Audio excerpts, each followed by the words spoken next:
நண்பர்களே, village Kumari Paradise சேனலுக்கு உங்களை எல்லாரையும் வரவேற்கிறேன். இன்னைக்கு நம்ம சேனல்ல என்ன ரெசிபி செய்து பார்க்க போறோம்னா, ஸ்ரீலங்காவோட ஆத்தென்டிக்கான ஒரு சிக்கன் பிரியாணி ரெசிபி தான் இன்னைக்கு நான் உங்களுக்கு சமைச்சு காமிக்கலாம்னு இருக்கேன். இது நம்ம இந்தியன் சிக்கன் பிரியாணி டேஸ்டோட ரொம்பவே டிஃப்ரெண்ட் டேஸ்ட் தரக்கூடிய ஒரு ரெசிபி. கண்டிப்பா உங்க வீட்லயும் இதை ஒரு முறையாவது ட்ரை பண்ணி பாருங்க. அதுக்கு முன்னாடி புதுசா நம்ம சேனலை பாக்குறவங்க சப்ஸ்கிரைப் பண்ணிக்கோங்க, கூடவே இருக்கிற பெல் ஐக்கானையும் கிளிக் பண்ணிக்கோங்க. வாங்க ஸ்ரீலங்கன் சிக்கன் பிரியாணி எப்படி செய்யலாங்கிறத பார்க்கலாம். இந்த பிரியாணி பண்றதுக்காக இந்த பிரியாணிக்கு தேவைப்படுற மசாலாவை நம்ம இப்போ ரெடி பண்ணி எடுத்துக்கலாம். அதுக்காக நான் என்னென்ன இன்கிரீடியன்ஸ் எடுத்துருக்கேன் நம்ம இப்போ பார்க்கலாம். அதுக்காக நான் 2 டேபிள் ஸ்பூன் அளவுக்கு மல்லி எடுத்திருக்கேன், 3 டேபிள் ஸ்பூன் சோம்பு, 1.5 டேபிள் ஸ்பூன் பெப்பர், ஒரு கைப்பிடி அளவு வெயில காய வச்சு எடுத்திருக்க கருவேப்பிலை, ஒரு ஜாதி பத்திரி, நட் மக்ல ஒரு சின்ன பீஸ், 2 ஸ்டார் அனைஸ், 2 ஏலக்காய், 2 கிராம்பு, 2 பெரிய பீஸ் பட்டை, 1/4 டேபிள் ஸ்பூன் வெந்தயம், 2 பிரிஞ்சி இலை, இது ரம்ப இலைன்னு சொல்லுவோம், பந்தன் லீஃப். இதை நான் காய வச்சு இது எல்லாத்தையும் சேர்த்து நம்ம இப்போ பவுடர் பண்ணி எடுத்துக்கலாம். பாருங்க, நம்ம எடுத்து வச்சிருந்த இன்கிரீடியன்ஸ் எல்லாத்தையும் சேர்த்து நல்லா வறுத்து இந்த மாதிரி பவுடர் ஃபார்ம்ல கொண்டு வந்திருக்கோம். ஸ்ரீலங்கன்ஸ் எப்பவுமே அவங்களோட ஃபுட்ல நிறைய கறி லீஃப் சேர்த்துப்பாங்க. இப்போ இது வந்து இந்த பாருங்க, இந்த மசாலா வந்து ஒரு லைட் கிரீன் கலர்ல வந்திருக்கு. இது நம்ம கறி லீஃப் பிளஸ் பந்தன் லீஃப், அதாவது ரம்ப இலை சேர்த்தனால இந்த கலர்ல வந்திருக்கு. நான் இன்னைக்கு 1 kg பாஸ்மதி ரைஸ்ல தான் ஸ்ரீலங்கன் சிக்கன் பிரியாணி பண்ணிக்க போறேன். ஸோ அந்த 1 kg ரைஸ்க்கு நான் 1.25 கிலோ சிக்கன் எடுத்திருக்கேன். நம்ம இப்போ இதை மேரினேஷன் பண்றதுக்காக என்னெல்லாம் ஆட் பண்ணிக்கலாங்கிறத நாம இப்போ பார்த்துக்கலாம். முதல்ல நம்ம எல்லா இன்கிரீடியன்ஸும் சேர்த்து, அதாவது கரம் மசாலா எல்லாம் சேர்த்து நம்ம பொடி பண்ணி எடுத்து வச்சிருக்க இந்த பிரியாணி மசாலாவை நம்ம ஆட் பண்ணிக்கலாம். அடுத்ததா 2 டேபிள் ஸ்பூன் மிளகாய் பொடி ஆட் பண்ணிக்கலாம். அடுத்ததா 1 டேபிள் ஸ்பூன் மஞ்சள் தூள் ஆட் பண்ணிக்கலாம். அடுத்ததா ஒரு லெமனோட ஜூஸ் ஆட் பண்ணிக்கலாம். அடுத்ததா இதுக்கு தேவையான அளவுக்கு உப்பு சேர்த்துக்கலாம். அடுத்ததா ஒரு 2 tablespoon coconut oil add பண்ணிக்கலாம். ஃபைனலா நாம 1.5 கப் அளவு கெட்டியான தேங்காய் பால் ஆட் பண்ணிக்கிறோம். ஸ்ரீலங்கன்ஸ் எப்பவுமே அவங்களோட குக்கிங்ல வந்து கண்டிப்பா இந்த கோகோனட் சம்பந்தப்பட்ட எல்லா வகைகளும் அவங்க சேர்ப்பாங்க. இப்போ இதெல்லாத்தையும் சேர்த்து நல்லா மிக்ஸ் பண்ணி எடுத்துக்கலாம். பாருங்க, இந்த மசாலா எல்லாம் எல்லா பீஸ்லயும் படுற அளவுக்கு நம்ம நல்லா மிக்ஸ் பண்ணி எடுத்தாச்சு. அடுத்ததான் நாம இதை மேரினேஷனுக்காக ஒரு 2 hours நம்ம வச்சுக்க போறோம். பாருங்க, சிக்கனை நல்லா மசாலா எல்லாம் மிக்ஸ் பண்ணி நம்ம ஒரு 2 hours ஊறதுக்காக வச்சிருக்கோம்.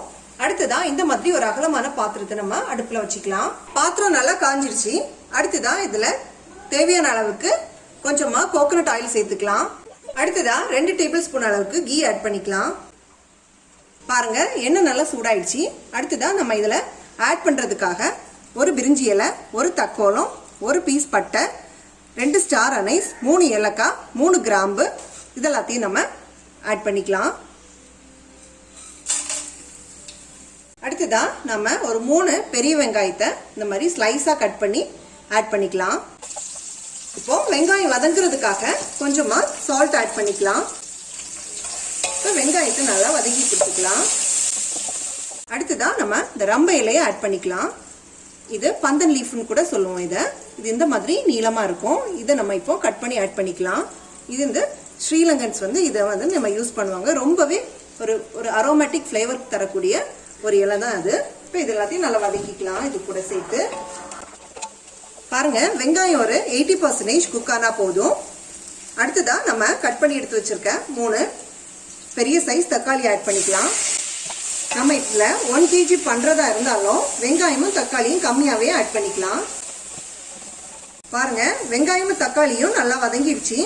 அடுத்ததா நம்ம பச்சை மிளகாய் ஆட் பண்ணிக்கலாம்.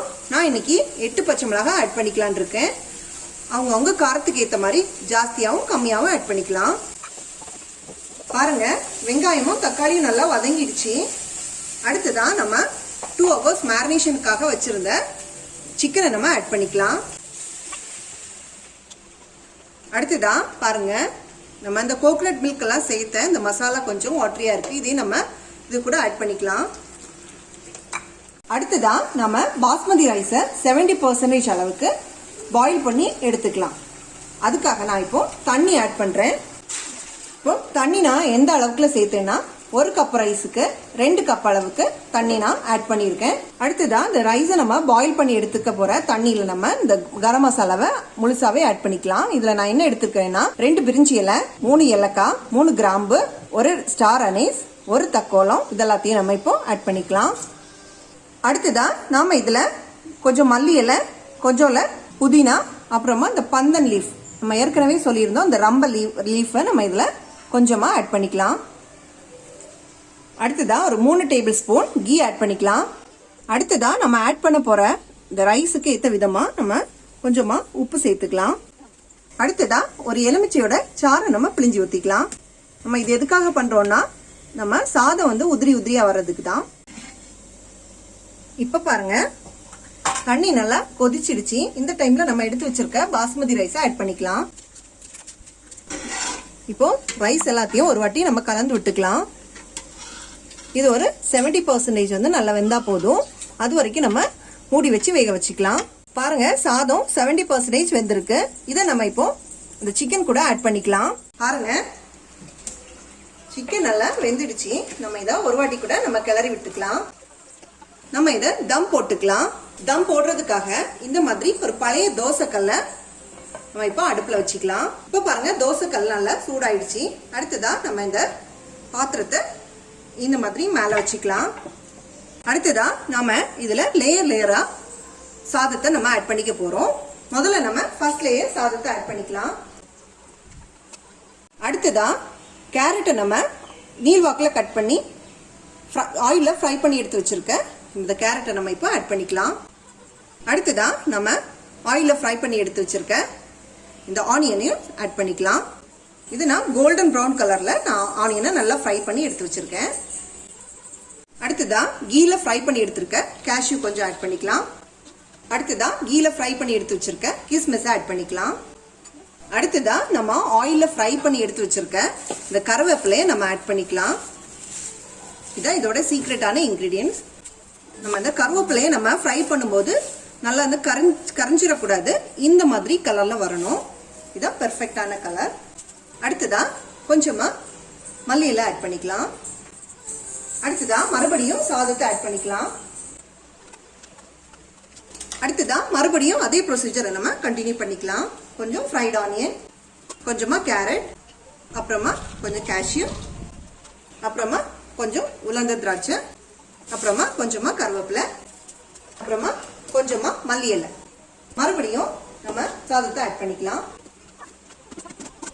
மறுபடியும் நம்ம எடுத்து வச்சிருக்க ஃப்ரைட் ஆனியன், கேஷ்யூ, உலர்ந்த திராட்சை, ஃப்ரை பண்ணி எடுத்து வச்சிருக்க கேரட், ஃபைனலா கறி லீஃப். நாம இதுல இந்த வித ஆர்டிஃபிஷியல் கலரையும் யூஸ் பண்ணிக்க போறது இல்ல. அதுக்கு பதிலாக கொஞ்சமா ஆயிலை நம்ம சூடு பண்ணி அதுல கொஞ்சமா மஞ்சள் பொடியை ஆட் பண்ணிக்கலாம். இப்போ இதை நல்லா மிக்ஸ் பண்ணி விட்டுக்கலாம். அடுத்ததா இதுல கொஞ்சம் பவுடர் பண்ண கருவேப்பிலையை ஆட் பண்ணிக்கலாம். மறுபடியும் நல்லா கலந்து விட்டுக்கலாம். இப்போ இதை நம்ம அந்த பிரியாணி கூட ஆட் பண்ணிக்கலாம்.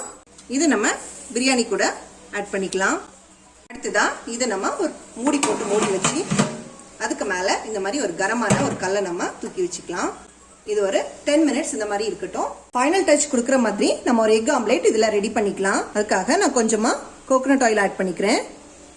இப்போ பாருங்க ஆயில் எல்லாம் சூடாயிடுச்சு. அடுத்ததா நான் ஒரு எக் எடுத்து நல்லா பீட் பண்ணி வச்சிருக்கேன். சால்ட் சேர்த்து நம்ம இதை இப்போ ஃப்ரை பண்ணி எடுத்துக்கலாம். இதுக்கு மேலே தூர மாதிரி கொஞ்சமா பெப்பர் பவுடர் ஆட் பண்ணிக்கலாம். கொஞ்சமா மல்லி இலை, கொஞ்சமா கரம் மசாலா தூள் ஆட் பண்ணிக்கலாம். ஃபைனலா கொஞ்சமா சில்லி ஃப்ளேக்ஸ் ஆட் பண்ணிக்கலாம். இப்போ இதை திருப்பி போட்டுக்கலாம். இந்த ஸ்ரீலங்கன் பிரியாணிக்கு ஃபைனல் டச் தரக்கூடிய இந்த ஆம்லேட் வந்து ரெடி ஆயிடுச்சு. இப்போ பாருங்க 10 மினிட்ஸ் ஆயிடுச்சு. கல்ல நல்லா சூடா இருக்கு. அடுத்ததா நம்ம இதை ஓபன் பண்ணி பார்த்துக்கலாம். பாருங்க நம்மளோட ஸ்ரீலங்கன் பிரியாணி சாப்பிடுறதுக்கு ரெடியா இருக்கு. நம்ம இதை இந்த மாதிரி கிளறிக்கலாம்.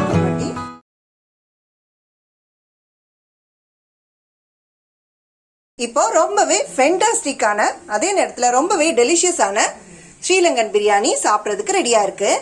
இந்த மாதிரி சமைக்கிறது உங்களுக்கு பிடிச்சிருந்துச்சுன்னா உங்கள் வீட்லேயும் இதே மாதிரி ட்ரை பண்ணி பாருங்கள்.